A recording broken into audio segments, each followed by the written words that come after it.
Poco के F7 device के लिए HyperOS 3 का ये सेकेंड अपडेट आ चुका है, जो कि देख के मुझे काफ़ी ज़्यादा अच्छा लगा है। क्योंकि भाई फर्स्ट अपडेट आने में इतना लोगों ने पापड़ बेला है, इतना इंतजार किया है कि उसके कंपैरिजन में सेकेंड अपडेट तो काफ़ी क्विक हमें देखने को मिला। और आज की इस वीडियो में इसी के बारे में बात करेंगे। ये जो अपडेट हमें पोको F7 के लिए देखने को मिला, HyperOS 3 का सेकेंड अपडेट, इसमें क्या चेंज है, परफॉर्मेंस पे कुछ इफेक्ट पड़ा है या नहीं, चार्जिंग वगैरह सारी चीज़ों की बात करने वाले हैं। इसलिए लास्ट तक वॉच करना। और वीडियो अच्छा लगता है तो आपसे एक ही रिक्वेस्ट है, लाइक सब्सक्राइब एंड शेयर, और पॉसिबल हो तो हाइप देना, ताकि ऐसे इंटरेस्टिंग अपडेट आपको रेगुलर है जो मिलते रहे आपके अपने डिवाइस से रिलेटेड।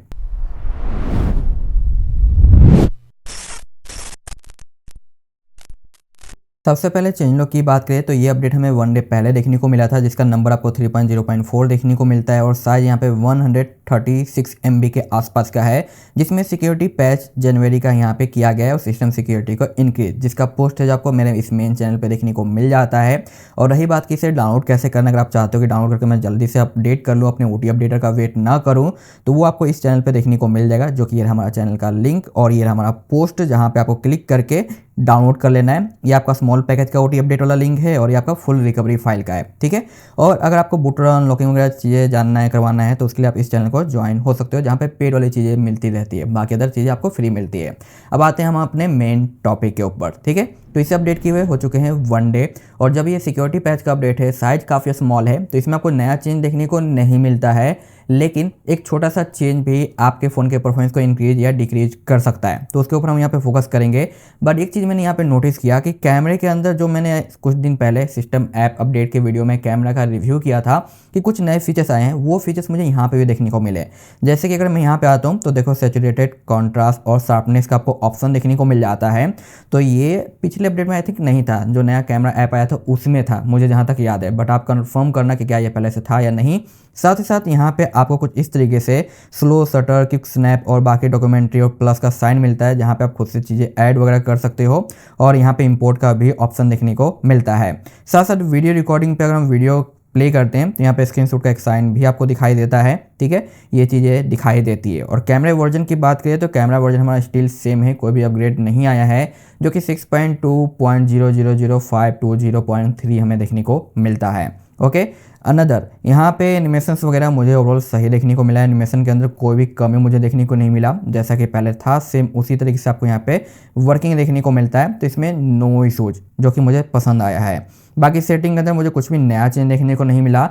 लेकिन सस्ते नशे की बात करें तो गूगल का जो सिक्योरिटी पैच है ना, जो कि हमेशा थोड़ा लेटेस्ट रहता है Xiaomi से, तो लेकिन इस बार ये 1 नवंबर का चल रहा है। जी हाँ, सभी डिवाइस के अंदर, मैंने iQOO के अंदर देख लिया, OnePlus के अंदर देख लिया, यहाँ पे Xiaomi के अंदर भी देख रहा हूँ कि पहले ये 1 जैन का था सभी के लिए, और बाद में इसे डाउनग्रेड करके 1 नवंबर का कर दिया गया। तो भाई सस्ते नशे Xiaomi ही नहीं करता, हर ब्रांड करती है कभी कभी, क्योंकि भाई काम कर करके थक जाते हैं ना, तो थोड़ा सा रिलैक्स होना होता है, तो सस्ते नशे करने पड़ते हैं। हर कोई करता है भाई अपने लाइफ में कभी ना कभी, तो वो चीज़ यहाँ पे दिखाई देता है। इसके बाद यहाँ पे अगर आप एक बीटा यूजर से, तो ये अपडेट आपको मिल गया होगा। अदरवाइज आपको मैनुअल करना पड़ेगा या फिर नॉर्मल अपडेट का वेट करना पड़ेगा, क्योंकि अभी सिर्फ ये मी पायलट के लिए ही रिलीज किया गया है, जिसमें आपको वर्जन 3.0.4 देखने को मिलता है। और सिक्योरिटी पैच आप देख सकते हो 2026-1.1 का आ चुका है, जो कि ये चीज़ काफ़ी अच्छा लगा। और ये सेम अपडेट हमारे ग्लोबल यूजर्स को भी देखने को मिला है पोको F7 के डिवाइस के लिए, जो कि 2-4 दिन पहले आया था, अब इंडिया में आ गया। तो ये टाइमिंग मुझे काफ़ी सही लगा कि ज़्यादा गैप हमें देखने को नहीं मिला। बाकी सिस्टम ऐप अपडेट में कुछ सिस्टम के ऐप के अपडेट नजर आए थे, बट वो सारे सिमिलर है, उसमें कोई नया चेंज नहीं आया। ना ही सेटिंग वगैरह के अंदर मुझे कुछ भी नया चेंज ऐसा देखने को मिला है। वहीं पे मैं कुछ सिक्योरिटी ऐप और बाकी सारी चीज़ों के वर्जन में आपको शो करना चाहूँगा कि क्या कुछ कैसे रहता है।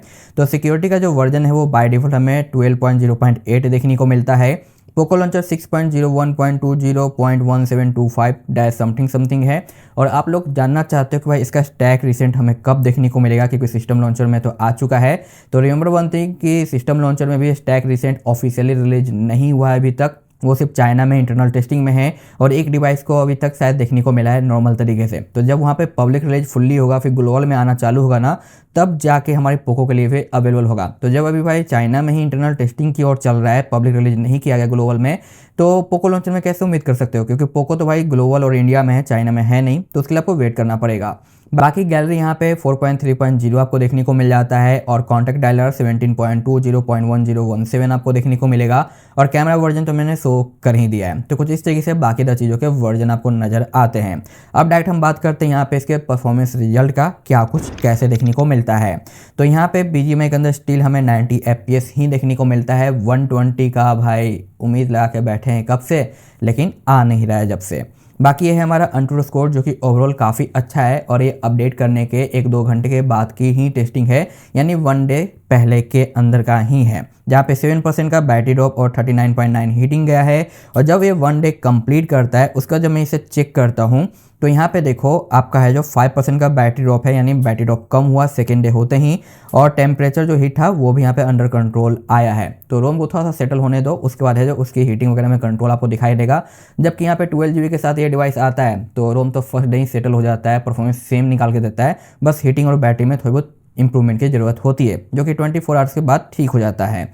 इसका बैटरी ड्रॉप की बात करें तो 30% के बाद मॉर्निंग में आता है 28, जहाँ पे 2% का बैटरी ड्रॉप है 7 आवर्स के अंदर, जो कि मैं वो काफ़ी अच्छा है क्योंकि इस डिवाइस में नॉर्मली हमें 3% मिलता है 8 आवर्स के आसपास और ये 7 आवर्स का है, तो मैं कहूँ कि काफ़ी परफेक्ट है। अनदर यहाँ पे CPU टोटल भी काफ़ी अच्छा है जैसा कि हर बार रहता है। और बैटरी परसेंटेज देखो भाई 18% है, फिर भी इसने काफ़ी अच्छा रिजल्ट निकाल के दिया है जो कि 5,17,000 है मैक्स और मिनिमम 4,18,000 और 80 का परसेंटेज है। बहुत सारे ऐसे डिवाइस होते हैं कि लो बैटरी आते ही भाई परफॉर्मेंस गिरा देते हैं और काफ़ी ज़्यादा लैग स्टर जिटर देखने को मिलता है, बट वैसा नहीं है, यहाँ पे रिजल्ट सेम देखने को मिल रहा है। बाकी ये है हमारा Geekbench जो कि ओवरऑल तो काफ़ी अच्छा है और ये 9% की टेस्टिंग पे है, लेकिन जैसे यहाँ पे मैं फ़ोन को फुल चार्ज करता हूँ और दोबारा चेक करता हूँ 1 डे के बाद, तो मैं आपको यहाँ पे दिखाता हूँ रिजल्ट कितना अच्छा हमें जो देखने को मिलता है। तो आप यहाँ पे देख सकते हो ये है सेकेंड डे का 1 डे कंप्लीट होने के बाद, जो कि मैक्स काफ़ी ज़्यादा इंप्रूव्ड है और सिंगल भी यहाँ पे बेटर निकल के आता है। और ये आज का ही है 9:05 का, जो कि आप टाइमिंग भी यहाँ पे देख सकते हो। उसके बाद मैंने चार्जिंग किया जो कि 1% से करीब 100% किया, जो कि यहाँ पे आप देख सकते हो 42 मिनट में इसने कंप्लीट चार्ज कर दिया है। तो स्पीड भी मुझे काफ़ी ज़्यादा एक्यूरेट लगा और कोई भी यहाँ पे हीटिंग वीटिंग का गेन इशू देखने को नहीं मिला, जो कि अच्छी बात है। बाकी यहाँ पे मैंने 3D मार्क भी चेक किया है जहाँ पे 84.2 का स्टेबिलिटी है, बेस्ट यहाँ पे 15 के आसपास का है और लोएस्ट यहाँ पे 13 का है, जो कि लोएस्ट थोड़ा सा और इम्प्रूव दिखाई दे रहा है।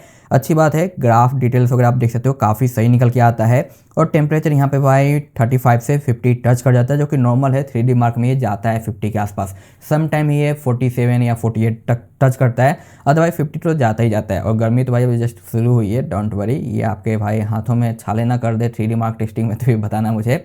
बट फ़ोन के ऊपर ऐसा कुछ खास फर्क नहीं पड़ा, जो कि मैं कहूँगा सही है। और 9% का बैटरी ड्रॉप हुआ है फुल टेस्टिंग पे, जो कि अच्छा खासा मैं कह सकता हूँ कि रिजल्ट देखने को हमें मिलता है। बाकी कैमरा वगैरह मैंने चेक किया है, इसमें कोई भी इशू नहीं आता।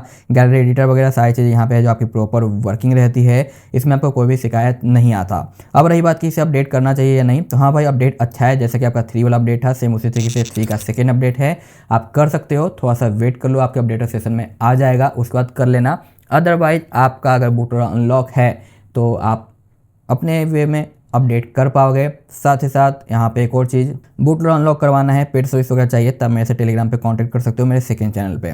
बस एक छोटा सा रिव्यू था इस अपडेट से रिलेटेड, जिसमें कुछ खास स्पेशल है नहीं, छोटी मोटी इन्फॉर्मेशन, टेस्ट रिजल्ट वगैरह जो कि मैंने आपको दिखाया और ये हमारा सही निकल के आता है। मैं मिलता हूँ आपसे नेक्स्ट वीडियो में। Thanks for watching, bye bye. और अभी रिसेंटली मैंने Evolution X, Pixel OS, Lineage OS का रिव्यू किया है, चेक जरूर कर लेना। और हाँ एक चीज़ और भाई, हर बार बाय करने के बाद मुझे कुछ चीज़ें याद आती है, मैं आपको दिखाता हूँ। ये मैंने बहुत बार नोटिस किया है। यहाँ पे एक चीज़ देखो कि अगर मैं इसे लॉक करता हूँ उसके बाद मैं यहाँ पे इस तरीके से पावर बटन प्रेस करूँ, रिबूट करूँ, तो ये हमारा डायरेक्टली रिबूट हो जाता है। ठीक है, अब यहाँ पे ये डिवाइस है जिसके अंदर अगर मैं इस तरीके से रिबूट करता हूँ तो लॉक स्क्रीन पासवर्ड आ जाता है। ठीक है, अगर मैं यहाँ पे इसे ऑफ भी करना चाहूँगा तो लॉक स्क्रीन पासवर्ड आ जाता है, यानी शट डाउन कन्फर्मेशन ये लेता है। और जब तक मैं इसे कन्फर्मेशन नहीं दूंगा, जब तक ये हमारा जो डिवाइस यहाँ पे रिबूट नहीं होगा। जैसा कि देखो यहाँ पे कन्फर्मेशन दिया, ये ऑफ हो गया।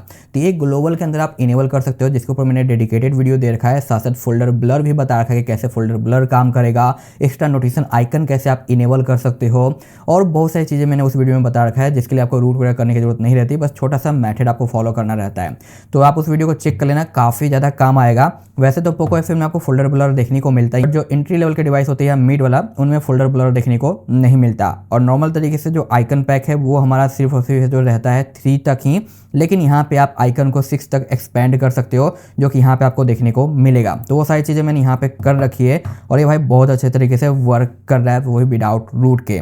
तो एक बार आप है जो भाई चेक कर लेना वीडियो को, आपको काफ़ी ज़्यादा यहाँ पे अच्छा लगने वाला है। और देखो यहाँ पे फोल्डर ब्लर है, जो कि इसमें नॉर्मली हमें देखने को नहीं मिलता। ठीक है, तो बस ये इन्फॉर्मेशन था, देखना चाहोगे तो देख लेना, जो कि ये वाला रहा वीडियो। ठीक है, जो कि 1 डे पहले मैंने आपको दिया है, enable shutdown password folder blur stack recent और बाकी 10 चीज़ें।